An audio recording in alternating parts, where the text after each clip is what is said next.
Are any of these home bourbon blends any good? Let's find out.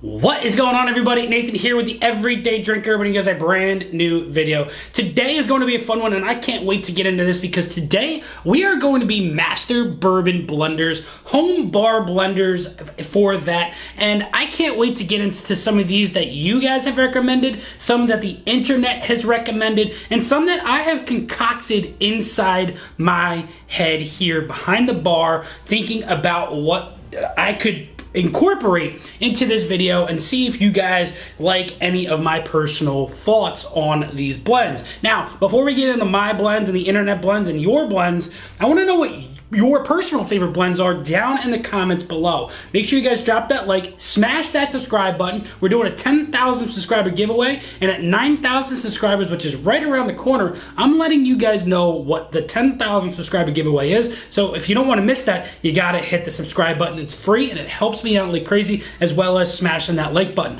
But check out that Patreon. Fun things are happening over there. But without further ado, let's get into today's video.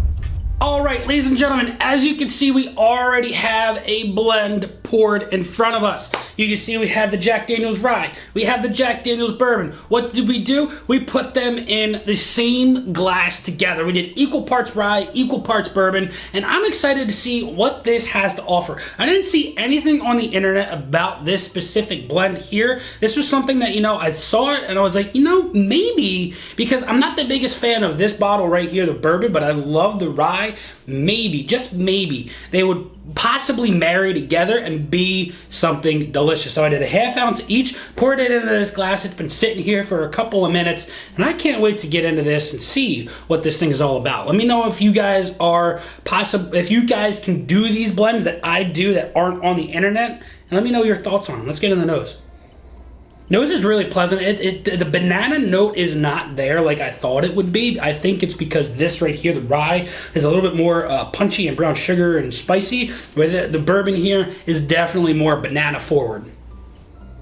The nose is really, really nice. It does have a little bit of an oakiness. It's got a little bit of that brown sugar molasses, a little cinnamon spice, but then on the back end, I'm getting a little bit of banana. Like it's almost like it's like a banana cream that rolls out on the back end of the glass. Let's get into the palate. Okay, the palate is where it falls a little bit into where I don't like. I think that the Bourbon here is outbidding and outdoing the Rye, which I was not expecting to happen whatsoever. I think that it's because this is so banana forward and it just has this really lingering bitterness that, I'm not the biggest fan of, but I love this bottle so much. I think that this one just overpowers it a little bit too much. I'm getting a little bit too much of those flavors that I don't like out of this. On the finish, I'm getting a little bit of this. It's trying to come through on that finish, but it's just not working out like I thought it would. I want to know if you guys can do this, what you guys think about your blend of this, because I'm not the biggest fan of this bottle. I've had good single barrels. My personally is not the best. I wanted to see if this one would edge it out in this blend, but unfortunately it's not. Let's get into our second blend. All right, ladies and gentlemen, we have our second home blend on the bar top right now, and this is your poor man's Pappy. We're doing 60% Weller 107, 40% Weller 12 year in the glass mixed together. But this, in my personal opinion, is not poor man's Pappy, because it's impossible to find Pappy, right? But it's almost impossible to find these two bottles as well, and if you do, they are astronomically priced, so you're still spending a boatload of money to make this blend. But I'm here to tell you right now if this is any good. We're gonna be completely honest with you right now. You got a 90 proof, 107 proof. I think this bumps this down to like 98 proof, and it keeps it in that, like, because of this blend, you're at like 9.5 years, right? So 9.5, 10-year blended bourbon. Let's get into the nose. Enough talking. So it's nice on the nose, right? You're gonna get a lot of soft fruits, a lot of nice, warm, rich, creamy notes off of this. This right here definitely amplifies this a little bit because this is 90 proof. This is 107 proof. Wow, this is really nice. Nose is beautiful on this. Strawberries and raspberries and like a cherry vanilla ice cream. Let's get into the palate. This is where I feel like these blends just don't work. Only because I think that this right here, the Weller 107, is just so darn good. And you're ruining it with the Weller 12. I don't understand the need to do this specific blend right here. Because this is okay on its own. It's a really good 12-year 90 proofer if you can get it for like 40, 45 bucks. This is a great 107 proof whiskey for 65, 70 bucks. I don't see the need to blend these to try and make a poor man's Pappy. I just don't see it. If you want to have something similar to a Pappy, they're both the same exact mash bill as Pappy. So you're looking at, this is pretty much the same thing as the Van Winkle 12-year, and this right here is nearly the same thing as the Van Winkle 10-year. So I just don't see the need to blend these together, lower the proof, and lower what this beautiful bottle, the Red Weller Antique 107, has to offer. Let's get into our third blend. All right, ladies and gentlemen, we have our third blend on the bar top, and we are calling this one Old Bird. This is one that I found on the internet. We're using 66% Russell's Reserve 10-year 90 proof bottle of bourbon and 33% Wild Turkey Rare Breed barrel proof at 116.8 proof. Now, this is another blend where I'm like, I just don't know what this one is going to have to offer, where I think that the sum of the parts might be better than the outcome, because, you know, Wild Turkey Rare Breed's great on its own. Russell's 10-year, you know, I had one bottle that I really hated. I absolutely loved my second bottle. So let's see if the blend is anything worth it.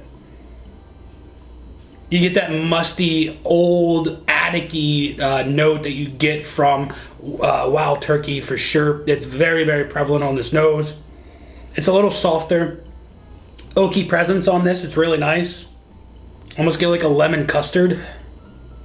This is really beautiful, actually, on the nose. It's everything you want to find on a turkey product for sure. This is a beautiful nose. Let's get in the palate. Wow. Okay. All right. That might be the best blend so far. It marries so well. Old Bird right here. Wow. You get a little bit of that proof punch from the Wild Turkey Rare Breed. I don't know. I can't do the math. I don't know what the proofs are on these. But it definitely bumps up the 90 proof of the Russell's 10 a little bit. And I think that because of this, you're adding a little bit of proof to this. But not a lot of that is coming through with the younger Wild Turkey Rare Breed, right? I think that these are blends of like 6 to 9 year barrels. So you're really not getting much of a younger aspect, but you're getting the really nice oaky quality that the Russell's 10 has to offer in this blend. It's really beautiful. Creamy, sweet, almost has a little bit of a raisiny with that light, lingering oak. This is definitely the best blend out of the three so far. This is absolutely incredible. I love this so much. Let's get into blend number 4. All right, ladies and gentlemen, we are back on the Jack train. We just concocted ourselves Jack Daniel's 11-year. We did a half ounce of Jack Daniel's 10-year, a half ounce of Jack Daniel's 12-year, put them into the same glass. And what did that give us? That gave us Jack Daniel's 11-year. So we've got the Jack Daniel's 10-year coming in at 97 proof and the Jack Daniel's 12-year coming in at 107 proof. So I think that this makes this in equal parts at 103.5. I think that math is correct. I could be wrong again. Again, I'm not good at math. Let's get into this nose and see if this is any good. I love both of these bottles, and I could only imagine this could be absolutely fantastic. Oh my God. Wow, that nose is incredible. I don't know what I'm getting more of. I got a lot of grapiness off of that Jack Daniel's 10-year. It was like a peanut butter and jelly, whereas this was a little bit more of like a banana Foster's with a little bit of like a brown sugar creme brulee. Like, this was incredible. The 12-year. 10-year was fantastic. I can only imagine what this is going to taste like, though. Oh my goodness. It's so robust. Oh my God. I know a lot of you guys out there have both of these bottles. I want you to blend these and let me know what your thoughts are. This is insane. This is the best nose out of the 4 so far. Let's get into the palate. Ladies and gentlemen, everybody has to do this blend. If you have both of these bottles, you need to blend these. It's a flavor blast of enjoyment. There's a lot going on here. I don't know if it's better than the Old Bird, Wild Bird, whatever it was, but this is, I don't know if it's better than the two components again, but it's actually pretty darn good. And for what this has to offer, I think it's a must-do if you have the ability to do it. Let's get into blend number 5. All right, ladies and gentlemen, we've got blend number 5 here, and this is called Prudent Papy. Now, this is also called Poor Man's Papy. If you don't have any of the Weller, you can make this blend at home yourself. I don't think that this is anything what Papy is going to taste like, but we took 66% of a Maker's Mark cast strength offering and 33% of Larceny small batch. So this is a 92 proof bottle, and then I used the BRT02 from 2022, 109.4 proof. So we definitely dumped this down to under 100 proof in this. Why we did that, I don't know. That's what everybody said to do on the internets, and that's what we did here. So let's get in the nose of this bad boy and see what we've got going on in this glass. Definitely soft, definitely weedy. This is a nice sweet wheat whiskey that we definitely blended here. Earthy qualities, a little bit of a grassy note. Nice hay note, like that wheat definitely comes through. It definitely is very prevalent on this. It's soft. It has a little bit of a younger quality that this Larceny definitely implemented into this bottle here. Let's get into the palate. That's actually really darn good. But I don't know if this is tainting this though, because this is actually really good, and I think that this is what is coming through on this, a lot more prevalent than this. And I love what this has to offer at full blast.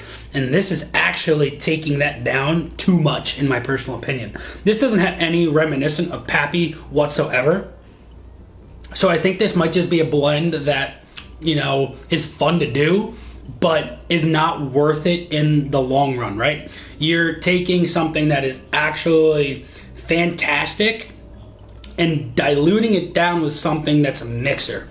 And because of that, you're not getting a full blast of actual enjoyment, right? I don't think that this right here is really doing anything for me. And I think that if you were contemplating doing this and you had the ability to do it, I don't think you should do it whatsoever. Let's get into our 6th and final blend.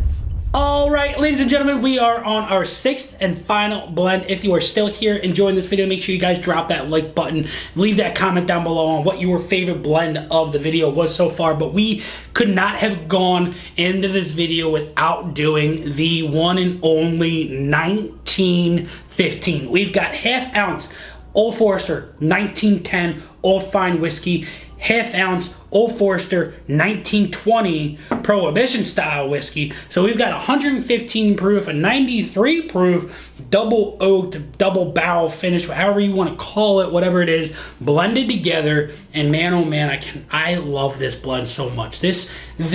Old Forester needs to make this right here. I think the proof is somewhere around like the 101 to 103 range. Again, math is not my forte, but here we go. Let's get into the nose. Oh my God.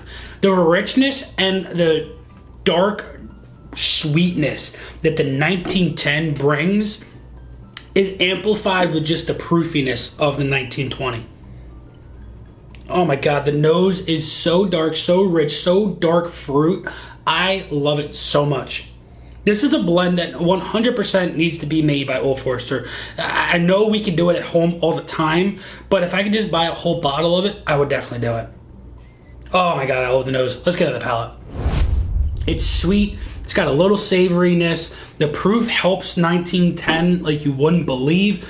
The sweetness and the boldness of the 93 proof getting amplified by that little bit of proof. A bump with the 1920 helps this out. This is a blend that helps each bottle like you wouldn't believe. This is one where the sum of the parts is not better than the final product. This final product, in my personal opinion, is definitely better than both offerings put together. And that's what we need to try and figure out in these blends, right? Take good bottles of bourbons, put them together to make them great. Because the other ones that we did in this video were great bottles that we blended together that made good offerings. We didn't make anything that was good to great. This is good to great, and that's what I think I might try and figure out for the next video that we do of this.